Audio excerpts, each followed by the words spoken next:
There's been an increase in security presence at the Lagos office of the Independent National Electoral Commission following a protest organized by various groups in Lagos. Our correspondent, Fani-Kayode, reports that the protesters arrived at the INEC premises around 10 a.m. In the meantime, the third phase of the distribution of permanent voter cards has been extended by 1 day across some of the 9 states currently undergoing the exercise and 2 days in Mushing area of Lagos. It is not the best of time for the Independent Electoral Commission, INEC, as more Lagosians become agitated about the distribution of permanent voter cards.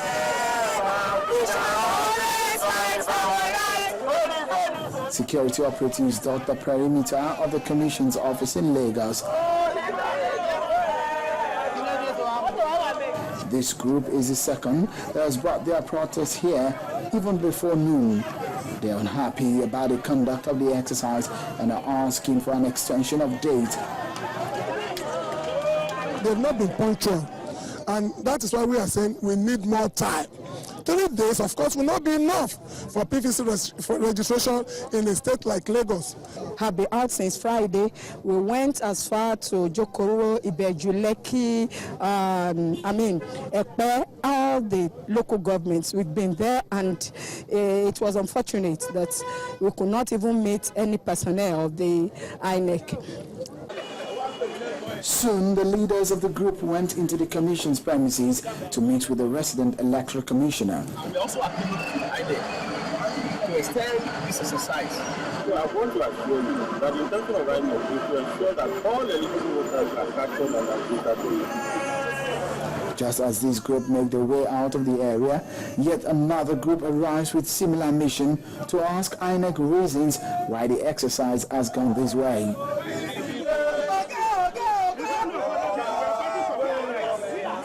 The protesters won't stop at anything to make sure they drive home their point. Their next point of call is the office of the Lagos Governor, Babatunde Fashola.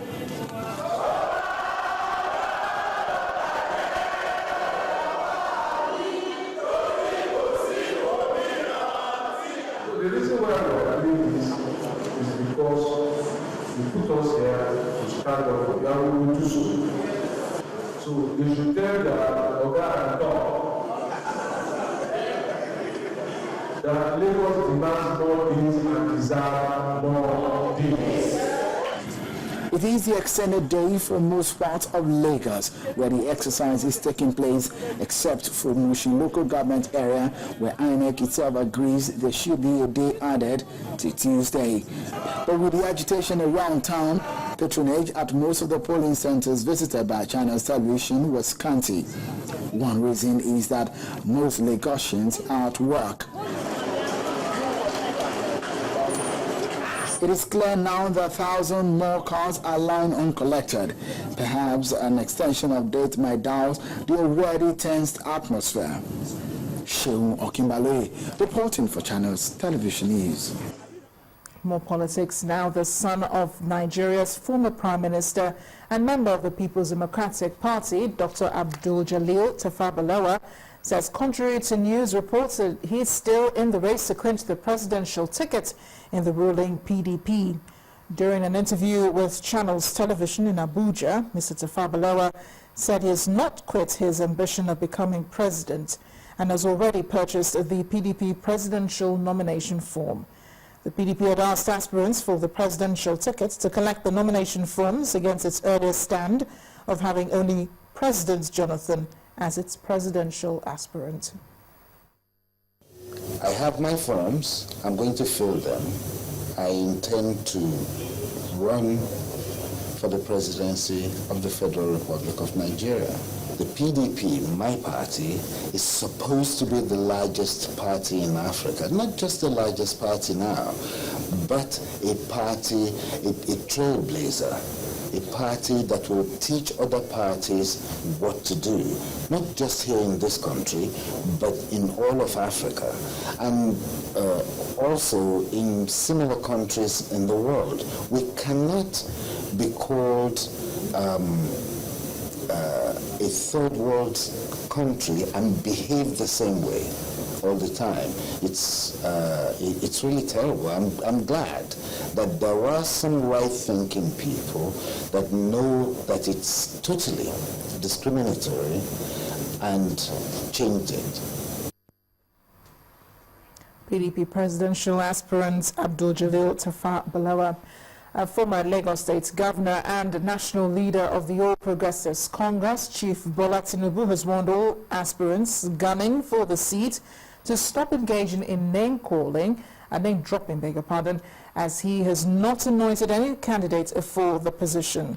The former governor, who summoned all the aspirants to an emergency meeting at his Bordelon Ikoyi home, said he expects all of them to battle for the ticket because at this point in his political career, he wants to be seen as a father of all. 10 aspirants for the Lagos governorship seats were summoned to resolve some internal disagreements over who will represent Lagos. Those in attendance include Ganiu Solomon, Akiyambode, Shupo Shashore, Lekepiton, and Adeyemi Kuforiji. Others are Femi Hamzat, Lanre Ope, Tokumba Wahab, and Tola Kasali. The former governor told all candidates to go and seek support of the party members and warned that anyone dropping his name, because that nobody should drop his name because it's not given, he's not given any special backing to anyone.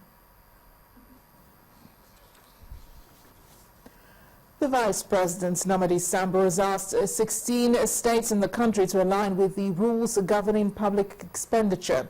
The Vice President made this remark at the opening ceremony of the first National Conference on Public Procurement, saying that it is necessary that one common rule guide public expenditure, as economic prudence is necessary for good governance. The occasion had in attendance some members of the Federal Executive Council and several state governors. Vice President Namadi Sambo at the first National Conference on Public Procurement, an event that drew procurement officers and directors from the 36 states of the Federation. The federal government believes that the states should not hesitate in identifying with the procurement process that wipes away corruption in the polity.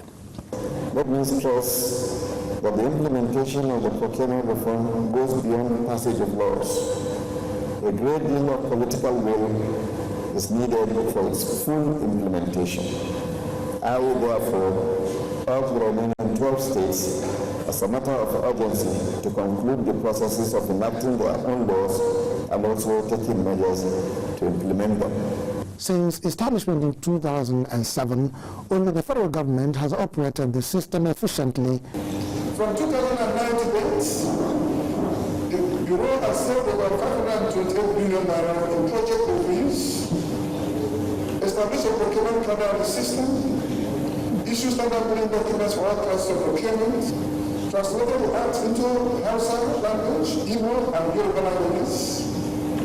Procurement audits are regularly conducted, randomly MDAs to identify areas of weaknesses and abuse.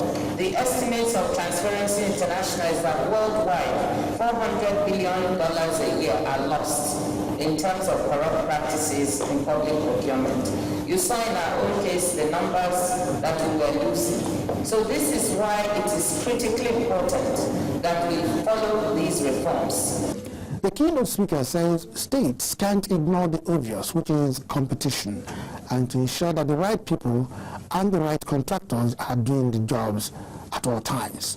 Experts say Nigeria stands to benefit from what is happening here, even as the BPP is optimistic that this conference will come up with solutions that will make states that are still in doubt get to imbibe the culture of transparency and accountability in public procurement. Chukwuma Onekusi, Channels Television News. Former Minister of Power, Professor Barth Naji, has ascribed the 3 billion naira research fund set aside by the federal government recently as grossly inadequate. The professor told journalists in Abuja that the challenge of research in tertiary institutions over the years has led to a huge lacuna in the nation's developmental process. He said this at a forum in Abuja aimed at improving higher education in the country.